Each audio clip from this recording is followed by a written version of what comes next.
I don't know if it's, for example, the other day I heard that Xiaomi produces a car every 74 seconds, or a little less, around 65. Okay.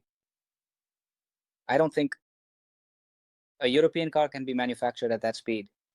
So that's the issue.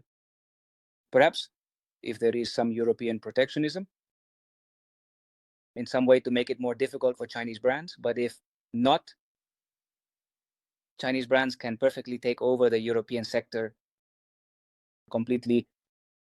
And many companies will have to many European companies, I'm already hearing rumors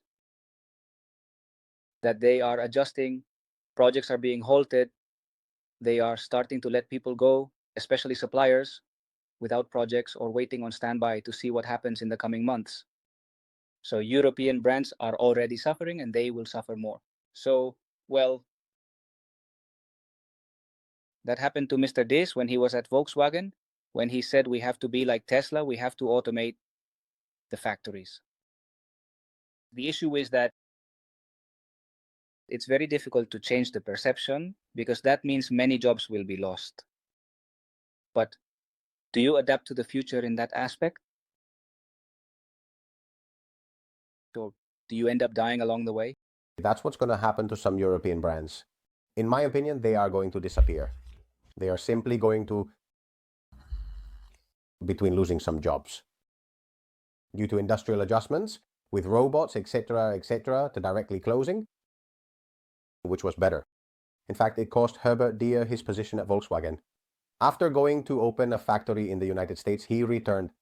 And between the unions and the Ferdinand family, they had set him up because they didn't want to lose jobs, but now they are already stopping production lines because they also don't have enough workload. Yes, and they are not getting everything they expected either.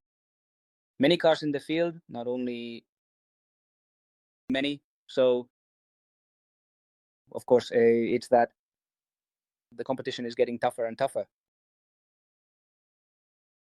It's like also in the matter of us designers, there are more and more designers, more schools. I remember when I started, there were hardly any designers, and the schools, the companies paid for you to study automotive design. Now you give a kick, and a bunch of designers come out. Moreover, with artificial intelligence, whether you like it or not, anyone can now be a designer with a few little things. So that's the issue. The same thing is happening in any professional aspect. So it's going to be hard for them. I don't know what will happen. We'll see what the future brings us. And time will tell it. We'll tell it. Some from the inside with your design, like in your case, Arturo, and I from the outside reporting a bit on the Chinese brand over the last 7 years. Well, friends, I'm going to stay talking a couple more minutes with Arturo, but thank you all for being here. Thank you, Arturo, for dedicating this hour as we had some technical issues at the beginning to start the interview. And, well, good luck at Gridwall Motors. Maybe we'll talk later about all those NIO things you told me you could share more about, but I didn't ask you because I was a bit afraid you couldn't tell me. So maybe in the near future, we'll talk more about NIO, what's coming, and we'll have another interview with Arturo. So Arturo, I'll let you say goodbye. Well, Alejandro, thank you for giving me this opportunity to talk here with you. It's been a long time. Thank you for this topic. And thanks to all your followers who are your loyal supporters. And I'm very happy about the growth you're experiencing with the channel in all aspects. I know you had some stories, those little issues you had with YouTube. YouTube made a mistake. It happens. Artificial intelligence sometimes fails. But I'm very glad that things are going so well for you and that you're giving a voice to us designers. That you give a voice, that you make the world know about China in the automotive sector. And just thank you. Many thanks.